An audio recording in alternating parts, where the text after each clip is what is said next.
Myanmar's state of emergency is set to expire by the end of the month, but it is expected that Army Chief Min Aung Hlaing will continue his grip on power. The current state of emergency is set to expire by the end of July. The Myanmar Army declared a state of emergency when they launched a coup on the 1st of February. That's more than 2 years ago. The move puts the military in control of the country. Under Myanmar's constitution, written by the army, the state of emergency can be extended if it is considered that the security of the country is at stake. This move comes amid ongoing violence in Myanmar. CNA's Leong Wai-kit unpacks the significance of the state of emergency being maintained in Myanmar. Myanmar's laws allow the military to rule under various scenarios. For instance, when lives are endangered in any of Myanmar's states or regions, or when Myanmar's sovereignty comes under attack by insurgents. This would allow the army to take over power from the incumbent government.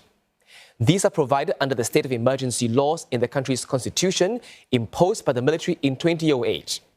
Now, this is the very constitution that State Councillor Aung San Suu Kyi had tried but failed to change when she was in power. On February 1st, 2021, the army launched a coup. But it called the move a takeover, claiming it had to do so because the electoral body refused to address poll fraud. That very day, the army declared a state of emergency in the country. Under this law, Army Chief Min Aung Hlaing can exercise the country's legislative, executive, and judiciary powers. The state of emergency can be extended if the chief deems it necessary.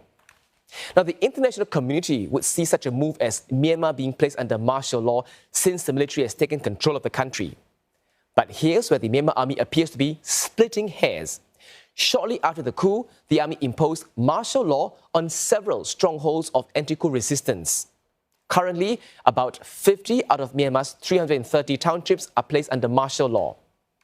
The military can impose harsher punishments on these townships, including death penalties for offences like spreading fake news, breaking the country's media laws, as well as corruption and terrorism.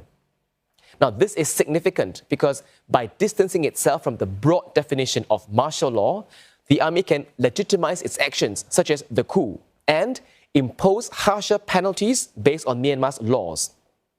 The army had vowed to hold elections since the coup, but hadn't committed firmly to a date. Elections cannot be held as long as Myanmar is under a state of emergency.